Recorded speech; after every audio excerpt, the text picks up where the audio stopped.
Hi all, എല്ലാവർക്കും ഒരിക്കൽ കൂടി എൻട്രി ടെക്നിക്കൽ യൂട്യൂബ് ചാനലിലേക്ക് സ്വാഗതം.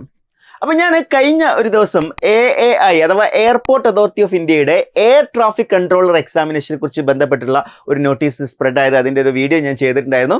സോ അതിൻ്റെ അടിയിൽ വന്ന കമൻസ് ആണ് ഈ ATC എക്സാംസിനെ കുറിച്ച് ഡീറ്റെയിൽഡ് ആയിട്ടുള്ള ഒരു വീഡിയോ ചെയ്യണം എന്നുള്ളത്. സോ അതിൻ്റെ ബേസിലാണ് നമ്മൾ ഈ ഒരു വീഡിയോ ചെയ്യുന്നത്. അതായത് ATC എക്സാംസിൽ നിങ്ങൾ അറിഞ്ഞിരിക്കേണ്ട കാര്യങ്ങൾ, അതായത് ആർക്കെല്ലാം ഈ എക്സാമിന് അപ്ലൈ ചെയ്യാം, അതേപോലെ തന്നെ ATC എക്സാംസിൽ അപ്ലൈ ചെയ്യാനുള്ള ഏജ് ലിമിറ്റ് എന്താണ്, അതേപോലെ തന്നെ നിങ്ങളുടെ ലഭിക്കാൻ പോകുന്ന സാലറി, വേക്കൻസി, എക്സാംസിന്റെ സിലബസ് തുടങ്ങിയ ഒരു കംപ്ലീറ്റ് ഗൈഡൻസ് തന്നെയാണ് ഈ എക്സാമുമായി ബന്ധപ്പെട്ട് ഞാൻ നിങ്ങൾക്ക് നൽകാൻ പോകുന്നത്. അപ്പോൾ ഇതിലൂടെ നിങ്ങൾക്ക് ATC എക്സാം നിങ്ങൾ എലിജിബിൾ ആണോ, അല്ലെങ്കിൽ നിങ്ങൾക്ക് അപ്ലൈ ചെയ്യാൻ പറ്റുമോ, അതുകൂടാതെ തന്നെ നിങ്ങളെ കൊണ്ട് കോമ്പീറ്റ് ചെയ്യാൻ പറ്റുമോ തുടങ്ങിയ കാര്യങ്ങളൊക്കെ നിങ്ങൾക്ക് ഡീറ്റെയിൽ ആയിട്ട് മനസ്സിലാക്കാൻ പറ്റും. സോ നമുക്ക് നേരെ വീഡിയോയിലേക്ക് പോകാം. സോ ആദ്യം നമ്മൾ ഡിസ്കസ് ചെയ്യാൻ പോകുന്നത് എഡ്യൂക്കേഷൻ ക്വാളിഫിക്കേഷൻ ആണ്. അപ്പോൾ നമ്മൾ എഡ്യൂക്കേഷൻ ക്വാളിഫിക്കേഷൻ നോക്കുകയാണെന്നുണ്ടെങ്കിൽ ജൂനിയർ എക്സിക്യൂട്ടീവ് എയർ ട്രാഫിക് കൺട്രോളിൽ വന്നിരിക്കുന്നത് full time bachelors degree of 3 years in science BSc with physics and mathematics എന്നാണ് പറഞ്ഞിരിക്കുന്നത്. അതൊരു ഇമ്പോർട്ടൻറ്റ് പോയിന്റ് ആണ്. അതായത് ഫിസിക്സ് ആൻഡ് മാത്തമാറ്റിക്സ് എന്ന് പറഞ്ഞിട്ടുണ്ട്. അപ്പോൾ ഉദ്ദേശിക്കുന്നത് നമ്മൾ ഫിസിക്സ് പഠിക്കുന്ന സമയത്ത് മാത്തമാറ്റിക്സ് ഓപ്ഷണലായിട്ട് എടുക്കുന്ന ആളുകളുണ്ടാവും, അതേപോലെ മാത്സ് പഠിക്കുന്ന സമയത്ത് ഫിസിക്സ് ഓപ്ഷണലായിട്ട് എടുക്കുന്ന ആളുകളുണ്ടാവും. സോ അത്തരത്തിലാണ് ഈ ഒരു കാര്യം പറഞ്ഞിരിക്കുന്നത്. So full time regular bachelors degree of 3 years in science with physics and mathematics ആണ്. അല്ലെങ്കിൽ ഓർ വെച്ച് പറഞ്ഞിരിക്കുന്നത് full time regular bachelor's degree in engineering in any discipline, physics and mathematics should be subject of any of the semester in curriculum. അത് നമ്മൾ BTechന്റെ സബ്ജക്റ്റിൽ first ഇയറിൽ നിങ്ങൾക്ക് എല്ലാവർക്കും അറിയാം, ബേസിക് ഫിസിക്സ്, ബേസിക് കെമിസ്ട്രി ഒക്കെ പഠിക്കുന്നുണ്ട്.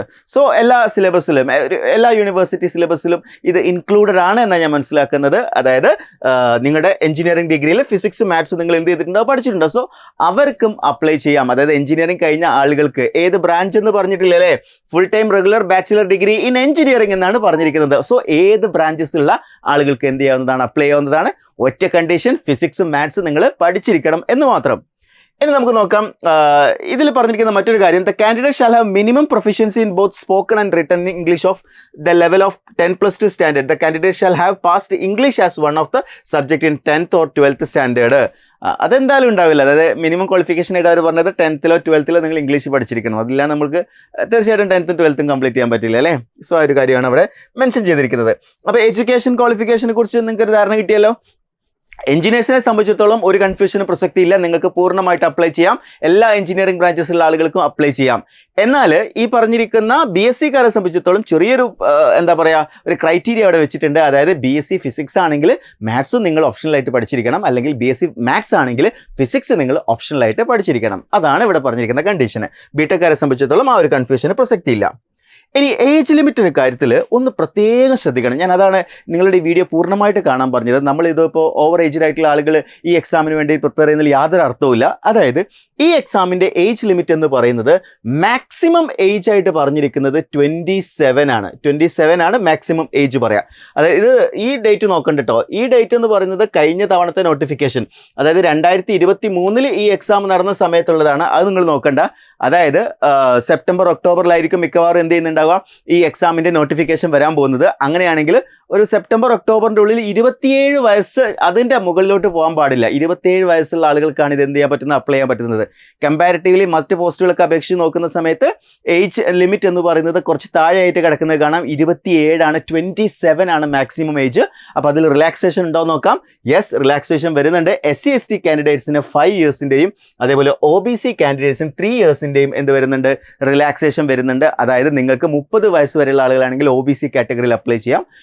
അതേപോലെ തന്നെ 32 വയസ്സ് വരെയുള്ള SC/ST കാൻഡിഡേറ്റിനും അപ്ലൈ ചെയ്യാം. അതിന് മുകളിലോട്ടുള്ള, അതായത് OBCയിലാണെങ്കിൽ 30-ന് മുകളിൽ ഏജ് ആയിട്ടുണ്ടെങ്കിൽ നിങ്ങൾ ഈ എക്സാമിനേഷനെ കുറിച്ച് ആലോചിക്കേണ്ട കാര്യമില്ല. അതേപോലെ തന്നെ SC/ST കാറ്റഗറിയിൽ 32 വയസ്സിന് മുകളിലാണെങ്കിലും നിങ്ങൾ ഈ എക്സാമിനേഷനെ കുറിച്ച് ചിന്തിക്കേണ്ട കാര്യമില്ല. പിന്നെ എക്സ് സർവീസ് മാനുള്ള റിലാക്സേഷൻ വരുന്നുണ്ട്. അതേപോലെ person with bench mark disability, അതിനൊക്കെ എന്ത് ചെയ്തിട്ടുണ്ട്, റിലാക്സേഷൻ വന്നിട്ടുണ്ട്. അതൊക്കെ ഒന്ന് കൺസിഡർ ചെയ്യാം. സോ നെക്സ്റ്റ് നമ്മൾ നോക്കാൻ പോകുന്നത് ഈ പോസ്റ്റിന് ലഭിക്കുന്ന റെമ്യൂണറേഷൻ ആണ്. ഈ പോസ്റ്റ് ലഭിക്കുന്ന റെമ്യൂണറേഷൻ എന്ന് പറയുന്നത് ശരിക്കും പറഞ്ഞാൽ ഏതൊരു ഉദ്യോഗാർത്ഥിയെയും മോഹിപ്പിക്കുന്ന തരത്തിലുള്ള ഒരു റെമ്യൂണറേഷൻ തന്നെയാണ് കിട്ടാൻ പോകുന്നത്. ഇതിൽ പറഞ്ഞിരിക്കുന്നത് junior executive group B post ആണ് കേട്ടോ. ഗ്രൂപ്പ് ബി പോസ്റ്റ് ആണ്, ലെവൽ 1 ആണ്. ഓക്കെ, E1 ലെവലാണ്. അതിൽ 40,000 to 1,40,000 ആണ്. അതേപോലെ തന്നെ in addition to pay, basic pay, dearness allowance at 35%, HRA, other benefit which include CPF, gratuity, social security scheme, medical benefits, അതെല്ലാം ഇതിൽ ഇൻക്ലൂഡഡ് ആണ്. ആസ് എ ടോട്ടൽ അവർ അപ്രോക്സിമേറ്റ് അവരുടെ നോട്ടിഫിക്കേഷനിൽ പറഞ്ഞതാണ് അപ്രോക്സിമേറ്റ്ലി 13 lakhs ആണ് CTC per annum പറഞ്ഞിട്ടുള്ളത്. അതായത് നിങ്ങൾക്ക് ഒരു വർഷം നിങ്ങളുടെ കയ്യിൽ വരാൻ പോകുന്നത് 13 ലക്ഷമാണ് CTC per annum പറഞ്ഞിരിക്കുന്നത്. വിച്ച് മീൻസ് നിങ്ങൾക്ക് ഒരു മാസം 1 ലക്ഷത്തിലധികം രൂപ സാലറി ലഭിക്കുന്നു എന്നുള്ളത് തന്നെയാണ്. സ്റ്റാർട്ടിങ്ങിലാണ്, അതാണ് നിങ്ങൾ ആലോചിക്കേണ്ടത്. അതായത് ഈ എക്സാമിനേഷനിൽ നിങ്ങൾ ക്ലിയർ ചെയ്ത് കഴിഞ്ഞാൽ സ്റ്റാർട്ടിങ്ങിൽ നിങ്ങൾക്ക് ലഭിക്കാൻ പോകുന്ന സാലറി 1 ലക്ഷത്തിന് മുകളിലാണ് എന്നുള്ളതാണ് ഇതിലെ ഏറ്റവും വലിയ അഡ്വാൻറ്റേജ് എന്ന് പറയുന്നത്. അപ്പോൾ നിങ്ങൾ വിചാരിക്കും ഈ എക്സാം കുറച്ച് വേക്കൻസി ഉള്ള ചെറിയൊരു എക്സാം ആയിരിക്കില്ല. ഒരിക്കലും അല്ല, അത്യാവശ്യം വേക്കൻസി ഒക്കെ ഉണ്ട്. ഞാൻ പറയാം, അതിലേക്കാണ് വരുന്നത്. നമുക്ക് വേക്കൻസിയിലേക്ക് വരുന്നതിന് മുന്നേ ഒരു കാര്യം കൂടി ഡിസ്കസ് ചെയ്യാം. ഈ എക്സാമിൻ്റെ സിലബസ് എന്താണെന്നുള്ള കാര്യം കൂടി ഒന്ന് ഡിസ്കസ് ചെയ്യാം, എന്നിട്ട് വേക്കൻസിയിലേക്ക് തിരിച്ചു വരാം. എക്സാമിനേഷനെ സംബന്ധിച്ചിടത്തോളം സിലബസിൽ 2 പാർട്ടാണുള്ളത്. പാർട്ട് എ ഉണ്ട്, പാർട്ട് ബി ഉണ്ട്. ഈ പാർട്ട് എയിലുള്ളത് 60 ക്വസ്റ്റ്യൻ ആണ്. അതിൽ ഇംഗ്ലീഷിൽ നിന്ന് 20 ക്വസ്റ്റ്യൻസ്. അത് നമുക്കറിയാം, സാധാരണ CGL എക്സാംസിനൊക്കെ വരുന്ന ടൈപ്പ് ഓഫ് ക്വസ്റ്റ്യൻസ് ആയിരിക്കും. 20 ക്വസ്റ്റ്യൻസ് അവിടെ വരും. General intelligence and reasoning 15 mark, general aptitude 15 mark, general knowledge or awareness 10 mark. ശരിക്കും ഈ ടോപ്പിക്കുകളൊക്കെ ഇപ്പോൾ RRB JE ഒക്കെ പഠിക്കുന്ന ഉദ്യോഗാർത്ഥികളാണെങ്കിൽ ഓൾറെഡി നിങ്ങൾ ഫെമിലിയർ ആയിട്ടുള്ള ടോപ്പിക് തന്നെയല്ലേ. നിങ്ങൾക്ക് തീർച്ചയായിട്ടും ഫെമിലിയർ ആയിട്ടുള്ള ടോപ്പിക് ആയിരിക്കും. ഇംഗ്ലീഷ് മാത്രമാണ് ഇതിൽ അഡീഷണൽ ആയിട്ട് വരുന്നത്. ഇനി പാർട്ട് ബിയിലേക്ക് വരികയാണെങ്കിൽ, പാർട്ട് ബിയിലേക്ക് വരുമ്പോൾ 60 questions from basics of physics and mathematics concept and application 10+2 level. ഈ 60 മാർക്ക് എന്ന് പറയുന്നത് നിങ്ങൾ +2 വരെയുള്ള ഫിസിക്സ് ആൻഡ് മാത്തമാറ്റിക്സ് ആണ് ഇവിടെ വരുന്നത്. ഓക്കെ, അപ്പോൾ അത് ഓൾറെഡി നിങ്ങൾ പഠിച്ച് ക്ലിയർ ചെയ്തിട്ടായിരിക്കില്ല നിങ്ങൾ എൻട്രൻസിനൊക്കെ പോയിട്ടുണ്ടാവുക. ഞാൻ ബിടെക്കാരെ കുറിച്ചാണ് പറയുന്നത്. നിങ്ങൾ ഓൾറെഡി ഫിസിക്സും മാത്സും പഠിച്ച് ക്ലിയർ ചെയ്തിട്ടാണല്ലോ നിങ്ങൾ ബിടെക്കിന് പോയിട്ടുണ്ടാവുക. സോ ആ ഫിസിക്സും മാത്സും തന്നെയാണ്, അതായത് +2 നിങ്ങൾ പഠിച്ച ഫിസിക്സും മാത്സും തന്നെയാണ് ഇവിടെ സിലബസ് ആയിട്ട് വന്നിട്ടുള്ളത്. സോ അവിടെയും 50% വെയിറ്റേജ്. അങ്ങനെ ടോട്ടൽ 120 മാർക്സിന് 120 മിനിറ്റ്സ് ആണ് ക്വസ്റ്റ്യൻ ഉണ്ടാവുക, ഡ്യൂറേഷൻ ഉണ്ടാവുക.